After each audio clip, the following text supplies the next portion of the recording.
Hi guys, welcome to the Brown Table Diplomacy. This is where I ask lovely young diplomats questions that will impact the voice of Nigeria and other African countries. Hi guys. Hi. Do you guys want to go around asking your names and every other name?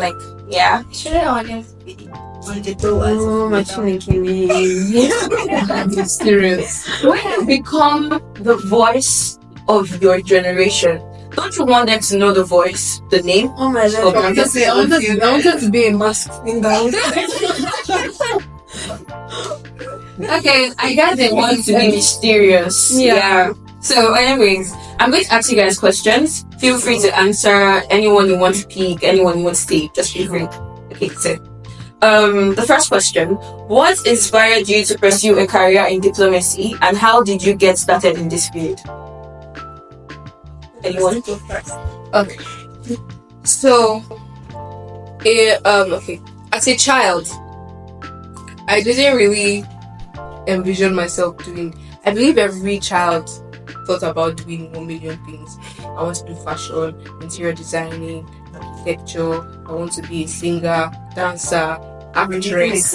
Every single thing, right? So I had every single thing. I wanted to do a lot of things, but venturing into international relations wasn't really something I saw myself doing. I never even thought about it. But God always has his own plans. We plan, God plans. Right? So after my JAM and my WAEC, I wanted to study fashion. Right? I wanted to study fashion, either fashion or interior designing. God always has his way of, surprising us at times, and I found myself applying to study political science and international relations, and I didn't even know I had a passion. I didn't know it was something I would like and enjoy. It's a different thing to study something just to get a degree, and it's a whole different thing when you like what you're studying. And I didn't see myself enjoying international relations, but coming into this field, I realized how much I enjoy having conversations with people, how much I enjoy hearing people's views on certain issues, how much I enjoy interacting with people on a daily basis, not just in the classroom, but then in the hostel with my friends, and one day, hopefully by God's grace, on an international level. So I'm really coming into this field wasn't a plan, but I'm grateful to God that I am here now, because it couldn't have been any other course or department or field. That's a story. Personally, for me, I carried it to what you said, because it wasn't really something I was like, oh, I want to be a diplomat, But I've always been interested in all this kind of languages, culture, countries, and diplomacy gives you a way, it paves the way for you to know all these type of things.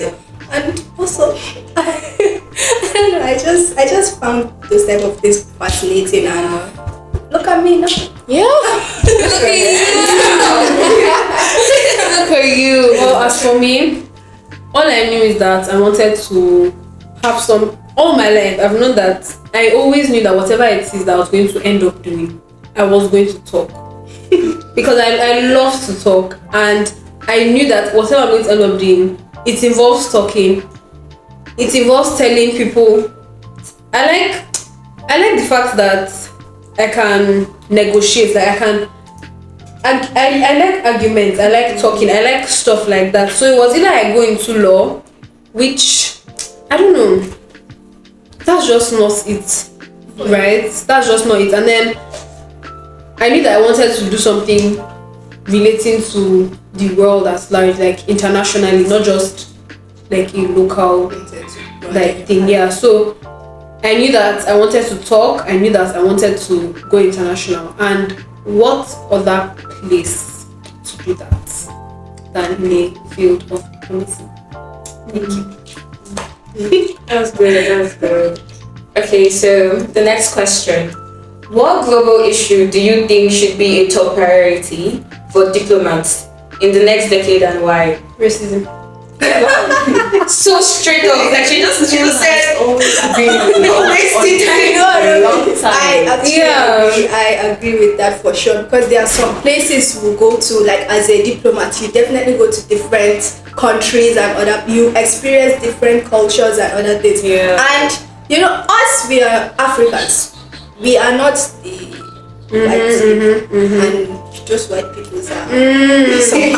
So like we can go to their countries and for and sure, some people have not moved on entirely from the whole superior race thing. Like a lot of people have not moved on, and then it is not hidden news that it was slave trade and how it was and all that.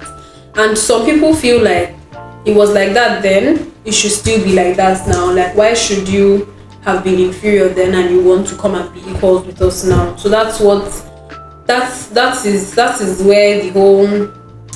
that is the peak of the racism concept, and it gives like it's problematic, because you see Africans, they go to European countries and they want to do legitimate businesses, they want to thrive, but then they are being they are being pushed everywhere down. they go, Everywhere they go, they're always like looked upon. So and it's not just Africans, it's not just Africans. It's like the Asian parts too. I think sometimes we forget that racism is not. It's not just African, like the black. Sometimes we don't even think of racism, because us as a country, we don't think, oh, you're white and black. There's nothing like that here. Maybe tribalism, okay, that I can agree with. But actually everything in every form. Yes. There are some things you watch on, like maybe YouTube or something, some kind of racism, you'd be like, wow, this type of thing actually happened. I think a very subtle form of racism that we don't think about is when anytime we see any Asian at all, next thing is ching chong. Ni hao, yes, that's the Ni hao. Even if they're not from China, it's ni hao. Okay. It's a ching chong thing, like you never see. Oh, see that next thing is like that ching chong, like what do you mean? Oh, but have you noticed sometimes like someone like me, I'm not even going to lie, if I ever say ching chong, it's from all. Like it's from a place of awe. Like, like I actually want to know your culture. How do you speak? Or if I'm not going to lie, if I see a white person, like here in Nigeria, seeing a white person is, to me, growing up, I didn't really see white people. So seeing a white person, I'm like, I'm looking at you not because I hate your color, but I mean, Humans just love something different from it's just like for me, it's in our nature. It's in our nature. Yeah, because I'm tired of seeing people every time. Today I met someone in ShopRite with like a full American accent. I was staring and I was like, Okay, so now we're talking about the issue, and we've said how it is not a good thing. As young diplomats, how would you solve it?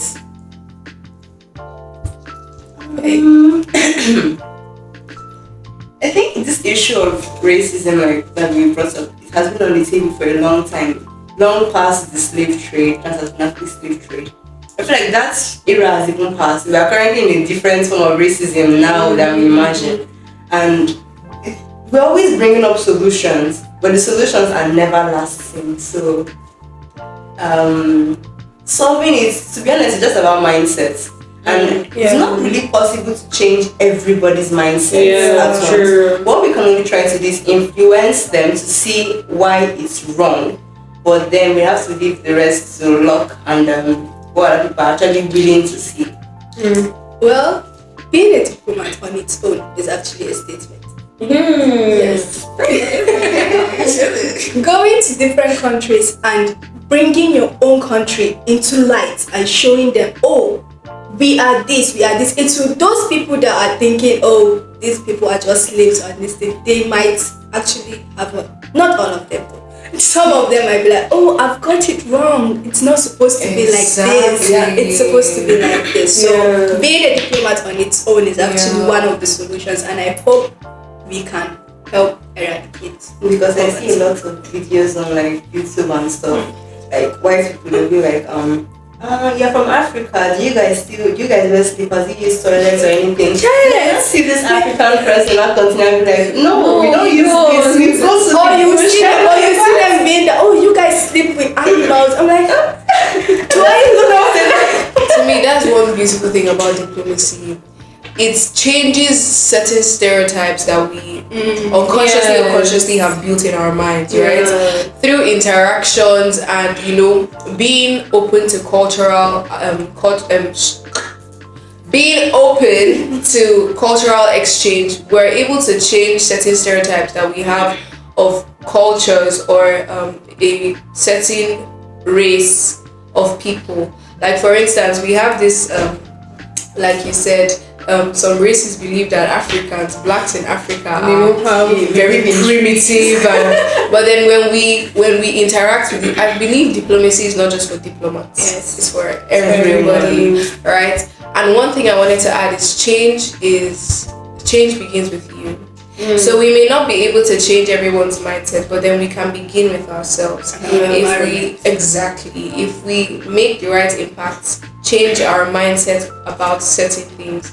If we can just start with ourselves, everyone will pick up. If we invest in ourselves, if we invest in changing how we view certain things, now when we're